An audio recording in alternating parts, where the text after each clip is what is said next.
It's Runtime. So here's everything that happened in Indian tech in the last 24 hours. First of all, the Lok Sabha passed the Promotion and Regulation of Online Gaming Bill 2025, which bans real money gaming nationwide. But the great news here is that this bill also promotes esports and casual games that don't involve real money in ongoing gameplay. And the commentary here from India's IT minister, while the bill was actually being introduced, makes the government of India's stance pretty clear.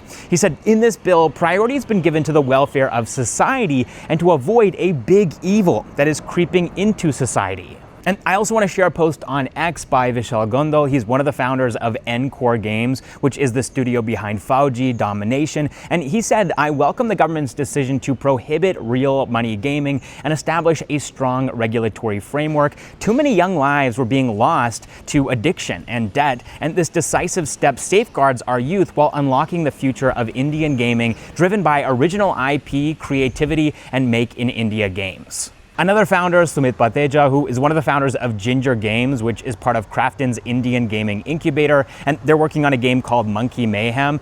He also shared his thoughts, saying, we applaud this decision as it allows us to focus on the ongoing concerns as a business, like monetization, retention, and most importantly, building great IP for India and the world, rather than having to explain to our audiences what we are to begin with. And what he's getting at here is that real money gaming, or RMG, made up about 85% of India's overall gaming industry revenue in FY24. That's $3.2 billion out of $3.7 billion. And India hasn't had the decades of gaming industry evolution that other countries have had. There is no Indian version of PlayStation or Xbox or Steam or Nintendo. There is no AAA games industry here. And so for a lot of Indians, gaming is just synonymous with RMG.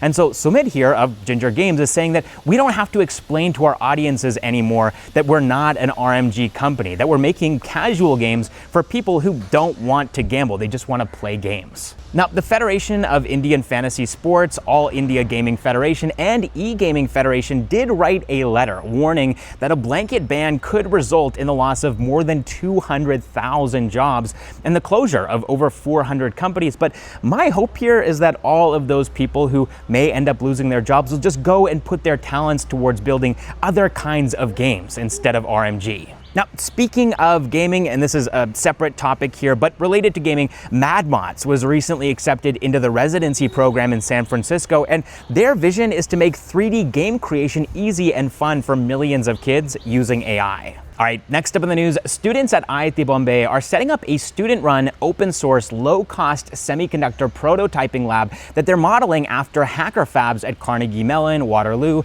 and Ohio State. And this would be the first of its kind, not just in India, but also in Asia. And they'll be starting with a spin coater and a maskless photolithography setup, but their long-term ambition is to create a bottom-up semiconductor ecosystem that makes Indian semiconductor fabrication accessible and affordable for undergrads and master students. And they're hoping too that if they can get this HackerFab up and running, it'll also inspire other Indian institutes to replicate the model so that designs and procurement pipelines can be indigenized. Now, we've seen this happen in other industries. There's been immense amount of college campus activity around robotics, which led to Gray Orange, car racing, Hyperloop projects, and drones, which led to IdeaForge. So why not semiconductors? Now, currently this is just a bootstrap team of 7 people, but they are actively looking for investors who are interested in backing part of India's semiconductor story. All right, next up in the news, one of the founders of Skyroot Aerospace, Pawan Kumar Chandra, posted yesterday about the Flex-Nozzle-Control of Kalam 1200, which is the first stage motor of the Vikram 1 rocket.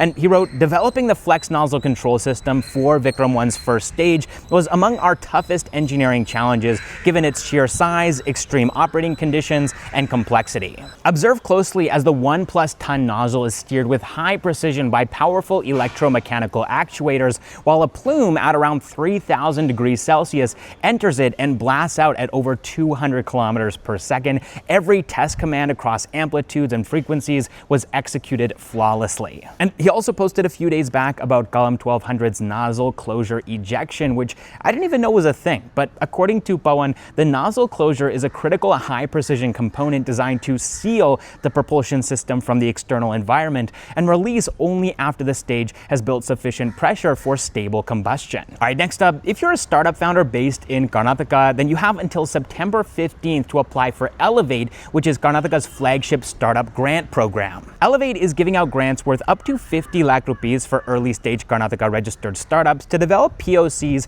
and scale through tech advancements. And if you get into this program, you'll also get subsidized mentoring and incubation at government-supported centers. Now, it is worth keeping in mind here that there's a 4-stage selection process here wherein they will check your eligibility, they'll evaluate your pitch deck, then you'll pitch your startup across multiple cities, and then there's a grand finale where the winners are announced. All right, next up, just a couple of quick news items here. First of all, Perplexity Finance now offers stock screening with simple natural language search with the goal of helping investors in India. And then after that, Apple is officially opening its 3rd Apple store in India on September 2nd, 2025. It's going to be in Phoenix Mall of Asia on Bengaluru Road in Bengaluru. All right, next up, this is a new segment here that I'm calling Builder Spotlight. And today I want to spotlight a founder that Prakash Dadlani put on my radar. And Prakash, by the way, is on a mission to help entrepreneurs manufacture in India. And so he shared this story of a founder, Aryan Gupta, who went to IIT Bombay and is now building an AI tool that generates CNC quotes in 1 minute instead of the industry norm of days or weeks.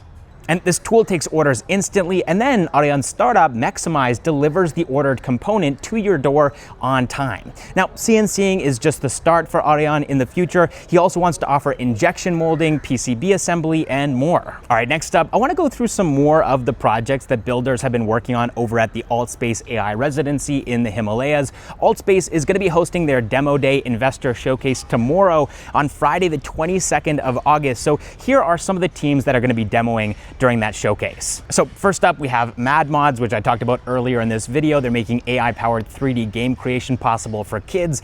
Next, we have Artha Intelligence, an AI platform helping investors and analysts to uncover deeper insights. After that, we have Fast Render, which transforms 3D raw models or 2D floor plans into photorealistic interior renders.